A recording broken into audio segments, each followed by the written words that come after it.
Assalamualaikum warahmatullahi wabarakatuh. Hari ini cuacanya terik sekali, tapi sayangnya karena ini komplek makam, jadi nggak ada yang jualan es campur. Sekarang kita masih berada di Tasikmalaya. Jadi, Tasikmalaya memiliki beberapa komplek makam para leluhur mereka. Di antaranya, ada Komplek Makam Tanjung Malaya Kecamatan Manonjaya, Komplek Makam Baganjing Kecamatan Sukaraja, dan Komplek Makam Pamijahan di Kecamatan Bantar Kalong. Kemarin kan kita udah ke Komplek Makam Baganjing yang ada di Desa Janggala, Kecamatan Sukaraja, Kabupaten Tasikmalaya. Nah, di sana kan ada Bupati Sukapura pertama, kedua, ketiga, kelima, dan keenam. Nah, sekarang kita datang ke pemakaman leluhur Sukapura yang paling besar. Para Bupati Sukapura atau Tasikmalaya banyak yang dimakamkan di sini.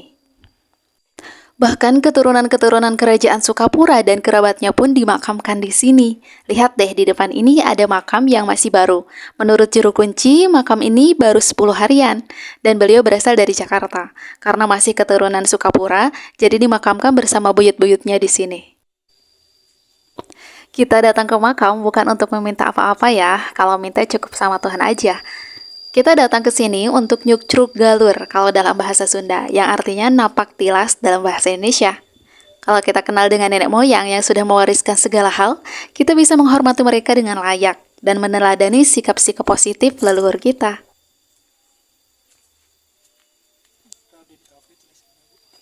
Makam keluarga kerajaan.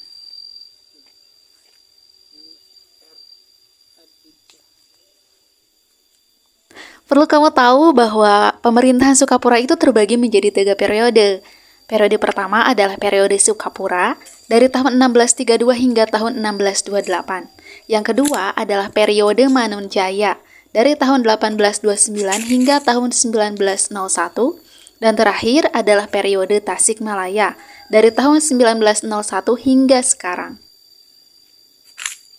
Bupati terakhir di periode Sukapura adalah Bupati ke-8 yang bernama Raden Suryalaga atau dalam takluk. Menjabat tahun 1811 hingga tahun 1814 dengan gelar Raden Tumenggung Wiradadaha 8 yang juga dimakamkan di sini. Raden Suryalaga adalah anak kedua dari Raden Anggadipa, Bupati Sukapura ketiga atau dalam Sawidak. Beliau memindahkan Kabupaten Sukapura dari Lewilewa ke Sukaraja. Beliau dianugerahi gelar Adipati karena memiliki prestasi yang bagus. Ia mampu memajukan rakyat dengan mengolah tanah agar tidak kekurangan pangan.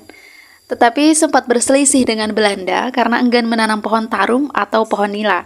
Menurutnya, jika ditanami nila, maka rakyatnya akan kekurangan pangan. Hal ini mengakibatkan ia turun tahta dan tanah Sukapura digabungkan ke Limbangan Garut. Singkat cerita, Sukapura bisa kembali lagi dan dikuasai oleh keturunan Sukapura.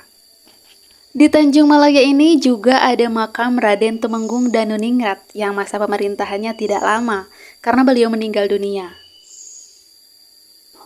Ada juga makam Raden Ranggawira di Manggala atau Raden Tumenggung Wiratanubaya II atau dalam Sumeran, menjabat Bupati ke-10 dari tahun 1844 hingga tahun 1855.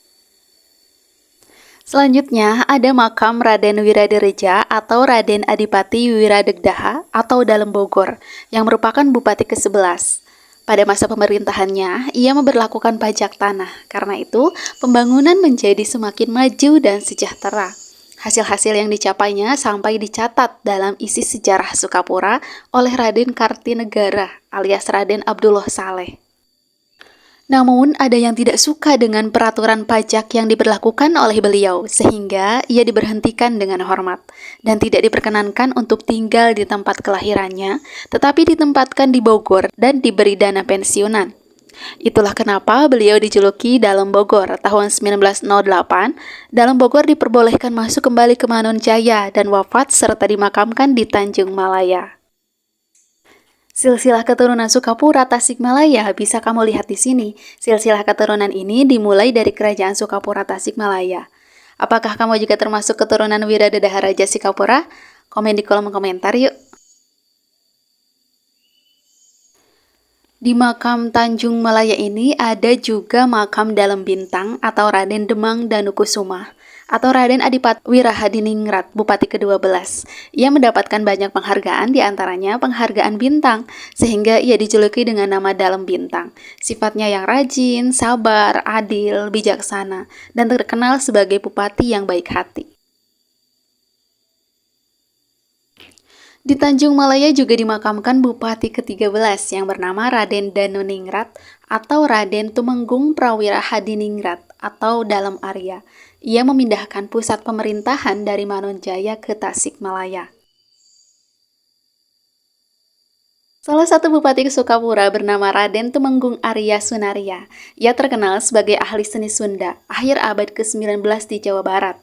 Sebelum menjabat menjadi Bupati Tasikmalaya, beliau sempat menjadi Bupati Ciamis.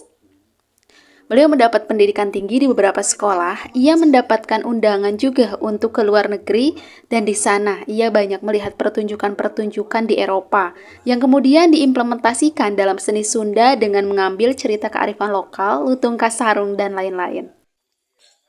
Disinilah juga dimakamkan Raden Saleh Wiratanuningrat, Bupati ke-15 Tasikmalaya tahun 1908 hingga tahun 1907. Ialah yang mengubah rawa Lakbok menjadi pesawahan hingga saat ini. Pesawahan Lakbok di Ciamis yang sangat luas hari ini merupakan jasa dari Bupati Wiratanuningrat, yang dengan berani mengubah rawa angker menjadi areal pesawahan, sehingga sekarang manfaatnya bisa dirasakan oleh warga Lakbok. Dahulu wilayah kekuasaan Bupati Wiratanuningrat, yaitu dari wilayah Tasikmalaya hingga Cijulang Pangandaran. Beliau jugalah yang mengganti nama Sukapura menjadi Tasikmalaya hingga saat ini. Sebenarnya, pemerintahan Sukapura mengalami kemajuan pesat pada masa pemerintahan Wiradadaha III yang bernama Raden Anggadipa atau lebih terkenal dengan sebutan Dalem Sawidak. Ia berhasil menyelaraskan urusan pemerintahan dan agama, sehingga hubungan ulama dan pemerintahan terjalin dengan harmonis dan dinamis, tanpa menghilangkan prinsip dan batas-batas. Pada masa pemerintahannya, Sukapura menjadi pusat gerakan tarekat Satariyah di Asia Tenggara, dengan Syekh Abdul Muhi sebagai pemimpin tarekat tersebut. Dalem Sawidak berhasil menandai momentum penting proses Islamisasi Tasikmalaya. Ia berhasil menopang syariat Islam tanpa menimbulkan konflik. Ia juga berhasil meletakkan tata pemerintahan Kabupaten Sukapura sehingga rakyat pada masa beliau benar-benar hidup sejahtera, gemah ripah loh jinawi. Kalau kamu perhatikan, di setiap makam Bupati Sukapura ada payung kuning. Nah, payung kuning ini merupakan payung agung yang merupakan simbol perlindungan. Maksudnya adalah perlindungan yang diberikan oleh pemimpin kepada rakyatnya. Jadi melalui simbol ini diharapkan setiap pemimpin bisa menjadi pelindung bagi rakyatnya. Sampai di sini dulu cerita perjalanan kita hari ini. Wassalamualaikum warahmatullahi wabarakatuh. Simbol di payung agung menjadikan pemimpin telah melindungi dihanapkeun anu kayuhan gitu maksudnya. Sedang iuhan anu dihandap. Tananingrat ohon. Dalam ningrat. Ayu teh sadaya teh makam-makam keturunan kerajaan-kerajaan. Anu di benteng sadaya ya, apa sareng di luar itu? Beneran itu umum keluar nama itu. Di benteng itu. Pada iya ningali Raden-Raden sadaya. Di Benteng mah. Lebat benteng ieu mah. Sami. Ya anu enggal ya, Pak. Yang enggal yang di Jakarta itu. Oh, anu tebih ge di makam. Mantuna itu udah Om Kadir. Pamina putu dengan dalam itu ningrat.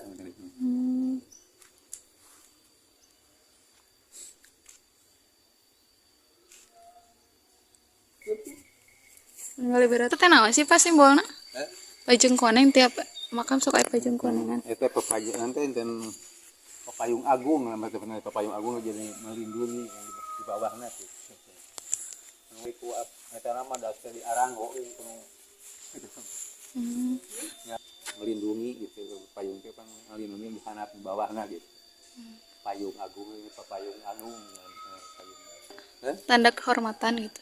Mohon jangan pemerintah